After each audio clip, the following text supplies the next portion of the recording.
Meditación sobre la mente. Ahora veamos una reciente investigación acerca de la relación entre el cerebro y la mente. En las actas de la Academia Nacional de Ciencias de noviembre de 2004, apareció un artículo que confirmó que el entrenamiento mental por medio de la meditación y la concentración puede cambiar el funcionamiento interno del cerebro. Para decirlo de un modo simple, el artículo demostraba que es bastante posible cambiar la manera en que funciona el cerebro y, por lo tanto, cambiar la mente. En el estudio se les pidió a unos monjes budistas con una considerable experiencia en meditación que se concentraran en estados específicos de la mente, como la compasión y el amor incondicional. Todos ellos fueron conectados a 256 sensores eléctricos para realizar un sofisticado escaneo, a fin de medir la actividad de la onda cerebral. Durante su concentración, sus cerebros lograron una coordinación y organización para procesar la actividad mental mayores que la de un grupo de control, que ni siquiera estuvo cerca de mostrar patrones de ondas cerebrales comparables con los que produjeron los expertos monjes. Algunos de estos últimos, que habían practicado hasta unas 50.000 horas de meditación, evidenciaron actividad del lóbulo frontal y ondas cerebrales en general que están conectadas con un funcionamiento mental superior a una conciencia más elevada. De hecho, pudieron cambiar la manera en que funcionaban sus cerebros a voluntad. Los resultados mostraron que la actividad del lóbulo frontal fue notablemente elevada en los monjes en comparación con el grupo de control. De hecho, los monjes que más habían meditado manifestaron niveles de un tipo de impulso cerebral eléctrico que se denomina ondas gamma, más altos de los que los investigadores siempre habían llegado a ver en personas sanas. Estos estados de onda cerebral, en particular, normalmente están presentes cuando el cerebro fabrica nuevos circuitos.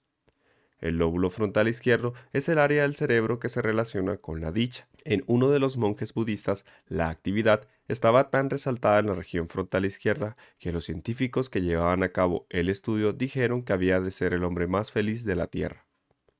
Descubrimos que los que habían practicado durante mucho tiempo mostraba una actividad cerebral a una escala que nunca antes habíamos visto, explicó el doctor Richard Davidson de la Universidad de Wisconsin, quien dirigió el experimento. Agregó: su práctica mental tiene un efecto en el cerebro del mismo modo en que la práctica de golf o del tenis mejora el desempeño en esos deportes. En una entrevista posterior, el doctor Davidson dijo: lo que hemos hallado es que la mente o cerebro entrenada es físicamente distinta de la que no tiene entrenamiento. A partir de este experimento, vemos que si podemos mejorar la manera en que funciona el cerebro, en esencia estamos cambiando la mente. Consideremos las implicancias de este estudio por unos instantes. Si el cerebro es el instrumento de los impulsos del pensamiento consciente e inconsciente y la mente es el producto final de este cerebro, entonces, ¿qué o quién está produciendo el cambio del cerebro y de la mente? La mente no puede cambiar a la mente, porque la mente es el resultado del cerebro. La mente no puede cambiar al cerebro porque la mente es el producto del cerebro. Y el cerebro no puede cambiar el funcionamiento de la mente porque el cerebro es solo el hardware mediante el cual opera la mente. Por último, el cerebro no puede cambiar el cerebro porque no tiene vida sin cierta fuerza que trabaja influyendo en la mente. Si se puede hacer que el cerebro y la mente trabajen mejor con la práctica y se puede desarrollar una habilidad consciente para cambiar el funcionamiento interno del cerebro, entonces, ¿qué o quién está produciendo el cambio del cerebro y de la mente? La respuesta es esa escurridiza palabra de 10 letras: conciencia. Este concepto ha confundido a los científicos durante muchos años. Sin embargo, en la última década han empezado a incluirlo como factor en muchas de las teorías dirigidas a la comprensión de la naturaleza de la realidad. Sin ponernos demasiados místicos o filosóficos, la conciencia es el que le da vida al cerebro. Es la esencia invisible de la vida que anima al cerebro. Es el aspecto invisible del yo, tanto el consciente como el inconsciente, que usa el cerebro para capturar pensamientos y luego fusionarlos para crear la mente. La mente, la materia y más. Cuando cursé neuroanatomía en mi carrera universitaria y en Life University para obtener el doctorado en quiropráctica, diseccioné innumerables cerebros. Rápidamente pude ver que, sin vida, el cerebro es tan solo un pedazo de materia, un órgano que, Cuando está inanimado, no puede pensar, sentir, actuar, crear o cambiar. Aun cuando el cerebro sea nuestro órgano más importante, activo y necesario en todo lo que hacemos, en cómo pensamos y nos comportamos, en qué sentimos, necesita animación. Es el órgano de la inteligencia, pero es solo un órgano. En otras palabras, el cerebro no puede cambiarse a sí mismo sin un operador. El cerebro es el órgano del sistema nervioso con mayor cantidad de células nerviosas o neuronas agrupadas. Cuando las neuronas se reúnen en gran número, tenemos inteligencia. Las neuronas son extremadamente pequeñas, entre unas 30.000 y 50.000 cabrían en la punta de un alfiler. En una parte del cerebro llamada neocórtex, el hogar de nuestra conciencia, cada célula nerviosa tiene la posibilidad de vincularse con otras 40 o 50.000 células nerviosas. En otra área conocida como cerebelo, cada neurona tiene el potencial de conectarse con hasta 1 millón de neuronas distintas. Para ver estos dos tipos de neuronas, le remito a la figura 2.1. De hecho, el cerebro está compuesto por unos 100.000 millones de neuronas que se conectan en una miríada de patrones tridimensionales. Como ya hemos visto, las diversas combinaciones de estos miles de millones de neuronas que se relacionan entre sí y se encienden en secuencias exclusivas constituyen lo que los científicos denominan redes neuronales. Cuando aprendemos algo o tenemos alguna experiencia, las células nerviosas se agrupan y forman nuevas conexiones, y eso literalmente nos cambia.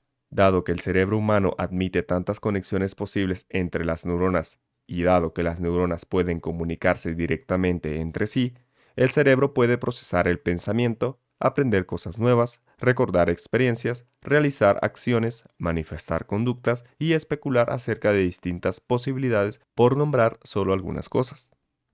Es la unidad de procesamiento central, la CPU del cuerpo. Por lo tanto, el cerebro es el instrumento que usamos físicamente para, en el plano consciente, desarrollar nuestra comprensión y, en el inconsciente, mantener nuestra vida misma. Piense en la conciencia como en lo que habita y ocupa esta biocomputadora llamada cerebro. Es como la corriente eléctrica que hace funcionar a una computadora y a todos sus programas. El cerebro tiene sistemas de hardware incorporados y sistemas de software que la conciencia actualiza o usa de manera rutinaria. La conciencia nos permite pensar y al mismo tiempo observar nuestro proceso de pensamiento. Normalmente pensamos en la conciencia como nuestra percepción del yo y del mundo que nos rodea. Sin embargo, hay otro tipo de inteligencia dentro de nosotros que constantemente nos da vida a cada momento sin necesidad de nuestra ayuda. Los doctores en quiropráctica la denominan inteligencia innata y reside también en todas las cosas. En efecto, esta filosofía establece que nuestra inteligencia innata, posibilitada a través del cerebro físico, es solo la expresión en un cuerpo de la inteligencia universal. Por lo tanto, a partir de lo que aprendí como quiropráctico y como alumno de la Escuela de Iluminación de Ramtha, parecería que hay dos elementos en nuestra conciencia. Un aspecto al que llamaremos conciencia subjetiva. Sustenta nuestro libre albedrío individual y nos permite expresarnos como un yo pensante, con nuestros propios rasgos y características. La parte individual y subjetiva de nosotros, este elemento de la conciencia, abarca nuestras cualidades especiales y únicas, incluidas las capacidades de aprender, recordar, crear, soñar, elegir e incluso no elegir. Este es el usted o el yo. La conciencia subjetiva puede existir tanto en el cuerpo como independiente de él. Cuando la gente tiene una experiencia extracorporal durante la que conserva la conciencia por completo y al mismo tiempo puede ver su cuerpo tendido en la cama, es la conciencia subjetiva la que percibe la experiencia, independientemente del cuerpo. Por ende, la conciencia subjetiva no es el cuerpo, pero utiliza el cuerpo. Es nuestra identidad autoconsciente. En general, a lo largo de la vida se encuentra dentro del cuerpo físico. El otro elemento de la conciencia es la inteligencia dentro de nosotros que nos da vida todos los días. Llamémosla conciencia objetiva o subconsciente. Es un sistema de percepción separado de la mente consciente, es subconsciente, pero increíblemente inteligente y atento. También está separado del cerebro pensante, pero funciona mediante las otras partes del cerebro para mantener nuestro cuerpo en orden. Con la conciencia objetiva dirigiendo la orquesta, el cerebro procesa millones de funciones automáticas por segundo, a nivel celular y también general, de las cuales no tenemos una percepción consciente. Estos son los aspectos de nuestra salud y nuestra vida que damos por sentados todos los días. Los sistemas que controlan el corazón, digieren los alimentos, filtran la sangre, regeneran las células y hasta organizan el ADN, es preciso que una conciencia mayor y limitada sea responsable de todas estas funciones. Esta inteligencia objetiva sabe mucho más que el yo de nuestra personalidad, aunque pensemos que lo sabemos todo. Es un aspecto universal fundamental en todo ser humano, independientemente de la edad, sexo, educación, religión, condición social o cultura. Muy pocos alguna vez se detienen para reconocer su poder, voluntad e inteligencia. De hecho, este aspecto de la conciencia es lo que le da vida a todas las cosas. Es una inteligencia real, con una energía o fuerza cuantificable que es innata en todas las cosas. Es objetiva y constante. Se le ha denominado campo de punto cero, la fuente o inteligencia universal. Es la fuente que colapsa el campo cuántico, dando lugar a toda forma física. Literalmente es la fuerza de vida. La física cuántica está apenas comenzando a medir este campo de potenciales. Como seres humanos poseemos ambos elementos de conciencia. Tenemos percepción consciente en tanto conciencia subjetiva y existimos porque estamos conectados con la fuerza de vida, que es una conciencia objetiva. Poseemos libre albedrío para elegir la calidad de vida que deseamos y, al mismo tiempo, una inteligencia mayor que nos da y proporciona la animación de la vida a cada segundo. De hecho, la ciencia ahora entiende que todo lo físico, incluidos usted y yo, es apenas la punta de un inmenso iceberg. La pregunta es, ¿qué es el campo que mantiene todo junto y cómo hacemos contacto con él? El cerebro tiene el equipamiento, por así decirlo, para posibilitar estos dos niveles de conciencia. El cerebro sin conciencia es inerte y sin vida. Cuando la conciencia es posibilitada a través del cerebro humano, como enseña la Escuela de Iluminación de Ramta, el resultado se denomina mente. La mente es un cerebro en funcionamiento, un cerebro en acción. La mente cobra vida cuando un cerebro en funcionamiento se anima con vida. No hay mente sin la expresión física de la vida mediante un cerebro en funcionamiento. Entonces, la mente es el producto de la conciencia al manipular los tejidos neuronales sutiles y diversos del cerebro. Dado que estos dos niveles específicos de conciencia animan el cerebro para crear mente, debemos poseer dos configuraciones activas en el cerebro. Tenemos una mente consciente y una inconsciente entretejidas en dos sistemas cerebrales distintos. En consecuencia, el cerebro tiene dos sistemas generalizados distintos con el hardware adecuado para posibilitar dos tipos de conciencia. Nuestra percepción consciente se basa en el neocórtex, la coronilla de nuestro cerebro. El neocórtex es el asiento del libre albedrío, el centro del pensamiento consciente del cerebro, donde se registra todo lo que aprende y experimenta un individuo y donde se procesa la información.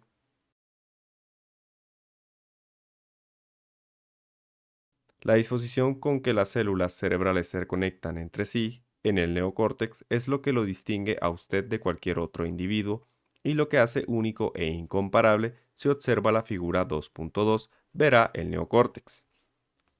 Usted posee la capacidad de ser consciente de sí mismo, de sus acciones, de sus pensamientos, de su conducta, de sus sentimientos, de su entorno y de su mente, y de expresar pensamientos e ideas. Las cualidades invisibles de autorreflexión, autocompletación, autoexploración definen nuestra experiencia subjetiva del yo. Cuando decimos que una persona pierde o recobra la conciencia, aludimos a que esa persona abandona o regresa a un nivel del ser, autoconsciente, despierto y en posesión de una memoria conceptual del yo. Todo esto es manejado por el neocórtex, el nuevo cerebro. Hablemos un poco más de los aspectos conscientes y subconscientes de la mente. La mente consciente nos proporciona la capacidad de procesar pensamientos e información conscientes. La mente puede tener conocimiento de sí misma, elaborar conceptos sobre sí misma, darse cuenta de sí misma y percibirse a sí misma. Es aquello a lo que nos referimos como yo, el usted. Usando el libre albedrío, la parte consciente de nosotros puede poner su atención en una cosa cualquiera. Este es el privilegio del ser humano. En la ciencia y filosofía quiroprácticas se la denomina mente educada y se procesa en la región más nueva de nuestro cerebro, el neocórtex. Las partes del cerebro que funcionan bajo un control subconsciente son el mesencéfalo, el cerebelo y el tronco cerebral. En general, estas regiones no tienen centros conscientes, sin embargo, funcionan bajo la inteligencia superior de la que ya he hablado, que no solo mantiene al cuerpo en orden, sino que también maneja una infinidad lista de quehaceres. Esta mente mayor sabe cómo mantener la salud para que podamos disfrutar de todos otros beneficios de la vida. La figura 2.2 muestra los reinos subconscientes del cerebro humano. En resumen, el cerebro es el órgano con la mayor cantidad de neuronas organizadas juntas, donde se ubica el mayor número de neuronas. Allí existen los mayores niveles de inteligencia. La conciencia usa el cerebro para procesar el aprendizaje y las experiencias en impulsos electroquímicos llamados pensamientos. La mente, entonces, es el producto del cerebro en acción. La mente funciona cuando el cerebro está vivo y posibilita la conciencia. La conciencia tiene dos cualidades específicas. La conciencia objetiva es la fuerza de vida, la fuente, el campo de punto cero. Usted y yo estamos conectados con ese campo que nos brinda la vida a través del mesencéfalo y el cerebelo y el tronco cerebral. Esta es la mente subconsciente. La conciencia subjetiva, situada en el neocórtex, es la exploradora, la identidad que aprende y desarrolla su comprensión para una mayor expresión de vida. Esta es la mente consciente. En las figuras 2.3a y 2.3b, un simple gráfico describe los dos sistemas operativos del cerebro. Una vez que entendemos cómo funciona el cerebro para crear la mente, podemos ir más allá de las cómodas fronteras de lo que ya sabemos. Cuando podamos unir nuestra mente consciente con esta mente infinita que posee un potencial ilimitado, tendremos acceso a un mundo de nuevas posibilidades. La conciencia es el único elemento que torna razonable la manera en que podemos cambiar el cerebro y la mente. Es ese aspecto intangible de nuestro yo que influye en el cerebro para producir la mente. En el momento en que verdaderamente estamos conscientes, atentos, perceptivos y presentes, es cuando cambiamos la manera en que funciona el cerebro para crear un nuevo nivel de la mente. Cuando podamos usar la mente consciente junto con la subconsciente, estaremos en condiciones de modificar nuestro hardware e instalar una nueva versión de nuestros sistemas operativos. En ese momento en que se fusiona la conciencia, el cerebro puede reinstalarse.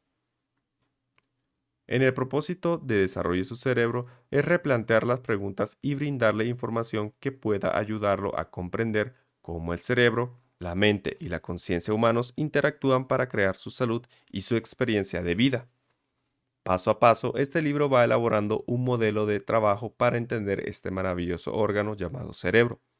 A lo largo del camino también exploraremos parte de la evidencia que la neurociencia ha descubierto con relación a la manera en que nuestro cerebro procesa muchos niveles de la mente y a cómo podemos reinstalarlo. Usted puede cambiar su mente. Cuando comprenda eso, podrá mirar hacia adelante para ver ese cambio reflejado en su salud, su vida y su futuro.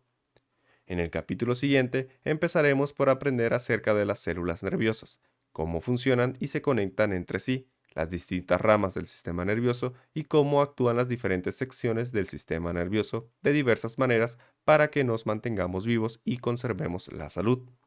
Cuando hayamos comprendido los principios fundamentales, podremos empezar a expandir nuestra comprensión de cómo estamos instalados para ser quienes somos en la actualidad. Luego estaremos en condiciones de empezar a ver de qué manera podemos cambiar nuestra mente.